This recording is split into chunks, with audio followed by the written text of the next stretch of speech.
જામનગર જિલ્લાના ધ્રોલ તાલુકાના કેટલાક ગામોના ખેડૂતો પોતાના ખેતરોમાં પાકનો નાશ કરી રહ્યા છે।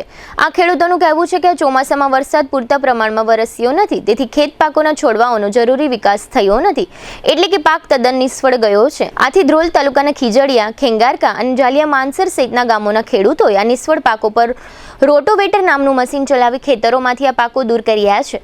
આ ખેડૂતોએ આ પાકો પાછળ અત્યાર સુધીમાં ખેડૂત દીઠ ₹2.5 લાખ સુધીનો ખર્ચ કર્યો છે। ખીજડીયાના ખેડૂત હરિચંદ્રસિંહ જાડેજાએ જણાવ્યું છે કે આ પાક નાશના વિડીયોઝ રાજ્યના સીએમ અને કૃષિ મંત્રી તથા મીડિયા કર્મીઓને મોકલવામાં આવ્યા છે।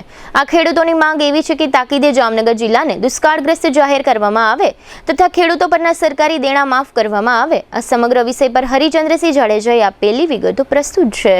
ધ્રોલ તાલુકાનું ખીજડીયા ગામ, જો કે મારું ગામ, અત્યારે આ ખેડૂતોએ વરસાદની અસર થવાથી મગફળી આખો પાક ફેલ થઈ ગયો છે। 20 થી 25 વીઘાની મગફળીમાં આ ખેડૂતોએ અત્યારે રોટાવેટર મેકી દીધું છે। ધ્રોલ તાલુકામાં ઘણા ખેડૂતોના મને ફોન આવ્યા છે કે અત્યારે ભાઈ વરસાદની ખેંચથી રોટાવેટર મેકવામાં આવ્યું છે જાડિયા, માનસર, ખીજડીયા, ખેંગારકા જેવા ગામોમાં જે વરસાદની અસર છે પૂરેપૂરી।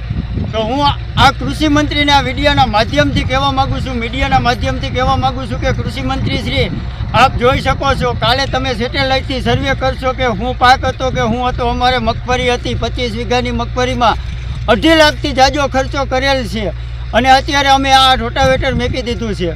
તો હું આ વિડીયોના માધ્યમથી કૃષિ મંત્રી અને મુખ્યમંત્રીશ્રીને કહેવા માગું છું કે ધ્રોલ તાલુકા અને જામનગર જિલ્લાને દુષ્કાળગ્રસ્ત જાહેર કરીને ચાલુ પાક ધિરાણ તમામ ખેડૂતોનું માફ કરવામાં આવે અને માલધારી સમાજને ઘાસચારો પૂરો કરવામાં આવે અને પાણી પીવાનું પૂરું કરવામાં આવે।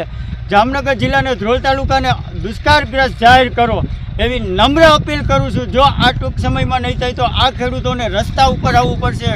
અત્યારે જામનગર જિલ્લા અને ધ્રોલ તાલુકાનો ખેડૂત પાયમાલ થઈ ગયો છે। તો હું એકવાર ફરીથી વિનંતી કરું છું મુખ્યમંત્રીશ્રીને, 2 હાથ જોડીને નમ્ર અપીલ કરું છું કે અત્યારે આ ખેડૂતોને દુષ્કાળગ્રસ્ત જાહેર કરીને ચાલુ પાક ધિરાણ તમામ માફ કરવામાં આવે એવી નમ્ર અપીલ। જય